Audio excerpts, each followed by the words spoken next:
gon' get the worm. Feel like I'm stuck in line, waiting my turn. All of the L's I took, or lessons I learned. Success, it gotta be earned. Tell me why they sleeping on me. Right, so today we're trying out the chosen racket of Nick Kyrgios. It's the Yonex XI98. 310 unstrung, 98 square inch head, and it's 16-19 string pattern. So I got this racket from a good friend of mine who let me borrow it for the day. And I looked online before I had it strung at what exact string and tension Kyrgios uses, just so I could get it as accurate to his setup as possible. Apparently the string he uses is a commercially unavailable version of Polytour Pro, which is slightly softer than what you can buy from Yonex. And he strings it at 55 pounds. From what I could see, there was no additional weight, only an added leather grip. And I'm pretty sure it was a grip size 3. My first impressions of this frame were it was just a dream to hit with. Felt like I could barely miss the sweet spot, and I was getting so much whip on the ball. It was a bit of a spin monster.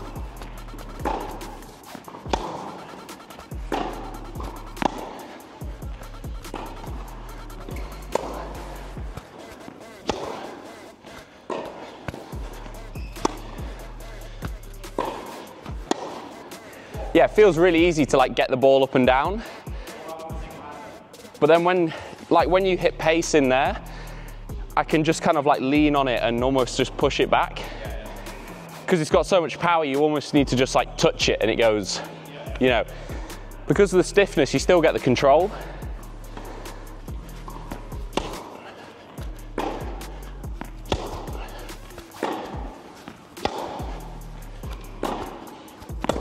Sorry. Nice.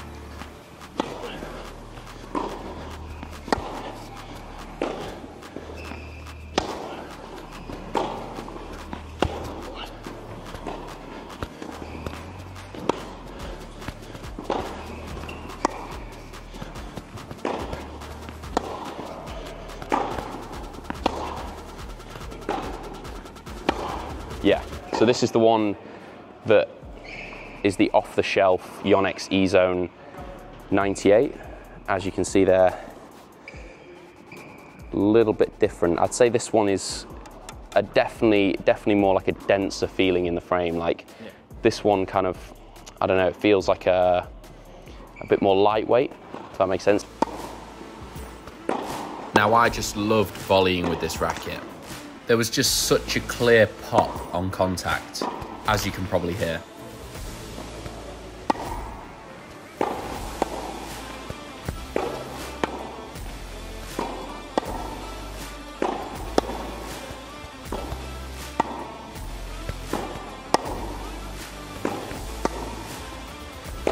Woo! It was in.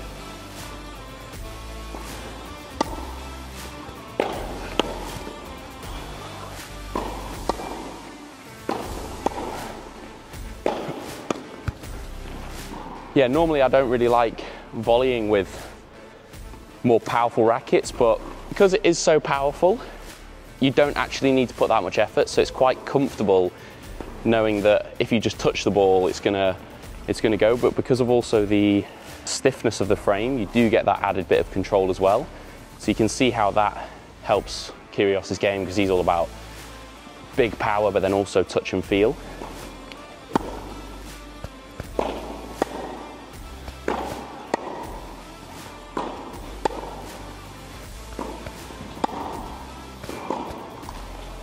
Yeah, it's actually really nice to volley with.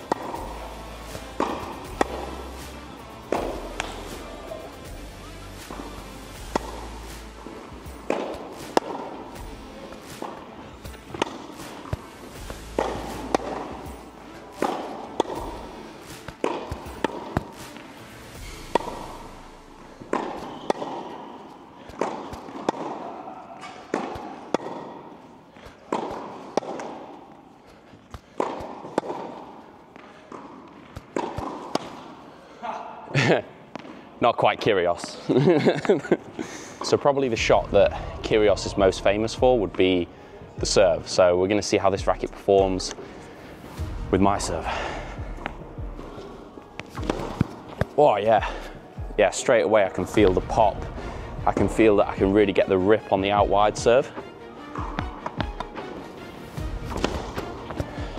Yeah, when it hits the court, it really seems to kick off. Like I'm not actually putting that much effort into the serve, but it really seems to take the spin really well.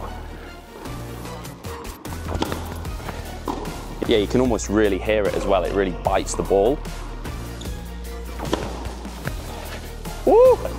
Yeah, it just feels like it gives me the ability to move the ball in the air quite a lot. You can see the shape of the ball is quite extreme.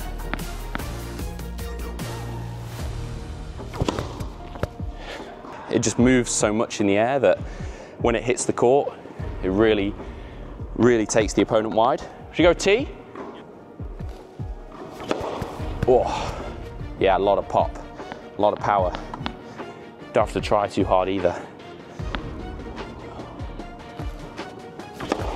Oh yeah, I wouldn't say it's light, but it's lighter. It's 310 unstrung, so probably about 340 all in. You can really, really maneuver it and you can really snatch the wrist at it as well. So you can see how it really suited Kyrgios' serve, or suits Kyrgios' serve, should I say. Yeah.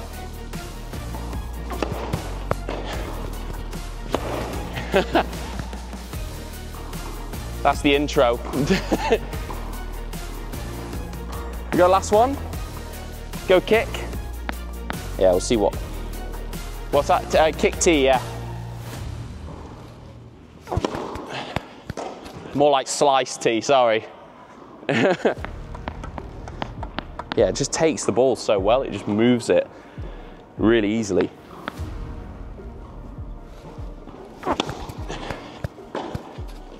Woo!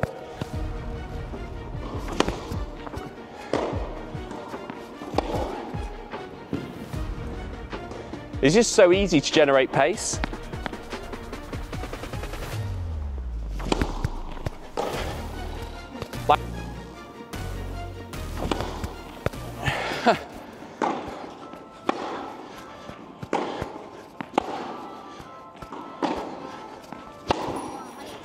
Yeah, it just feels really easy to get height, get depth, very, very effortless. And yeah, as I say, it really bites the ball, really gives me that spin. The aggressive arc is really prominent. And I can just see with how my opponent is dealing with the ball as well, that it's a little bit more heavy, it's a little bit more difficult. Yeah. Yeah, and also if I'm in the wrong position, I can easily adjust my wrist and almost flick the ball because it is that little bit more maneuverable. Yeah, that's the thing with this racket, like if you try and slow it down, the ball will just balloon long. If you play with something really stiff like a pro staff, you can probably get away with just kind of almost going through the ball a little bit more. With this, you really have to kind of brush it and get the spin.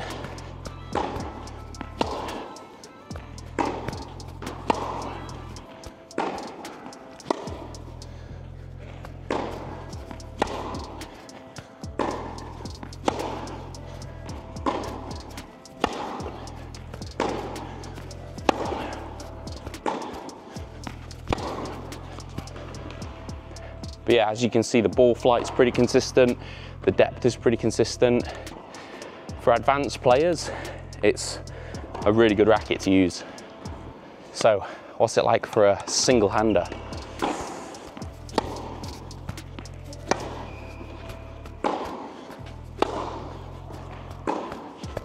Oh yeah.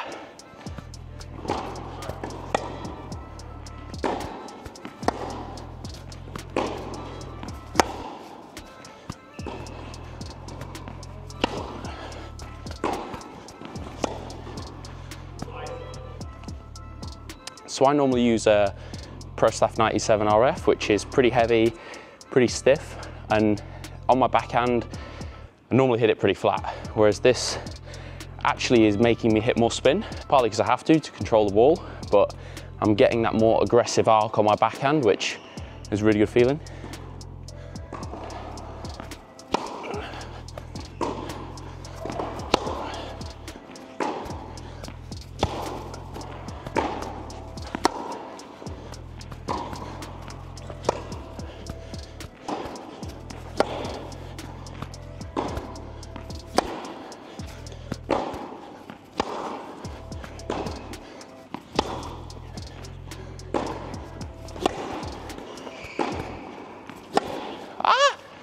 So that's what happens if you get it slightly wrong.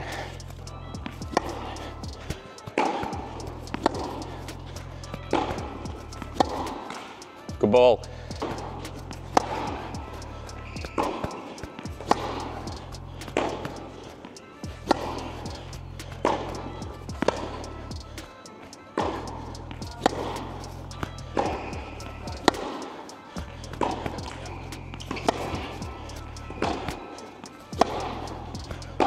Now, once I've really got a hang of like how to use it on the backhand side, it's really starting to pop. Like, I'm taking a slightly shorter swing and just ploughing through the ball, almost like the Kyrgios backhand. He has a very short backswing.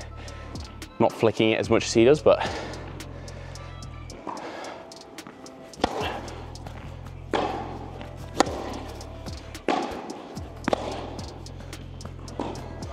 it's all right.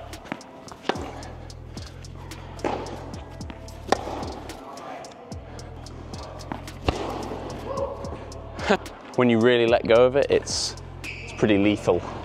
So obviously testing this racket out has been a lot of fun, but I think the best thing to do now is to compare it to rackets that might be similar on the market. So obviously we have the Yonex E-Zone 98. Now this I've been trying out for a little while.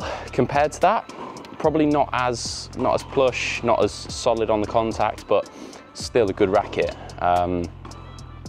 I think for what it offers, it does a really good job.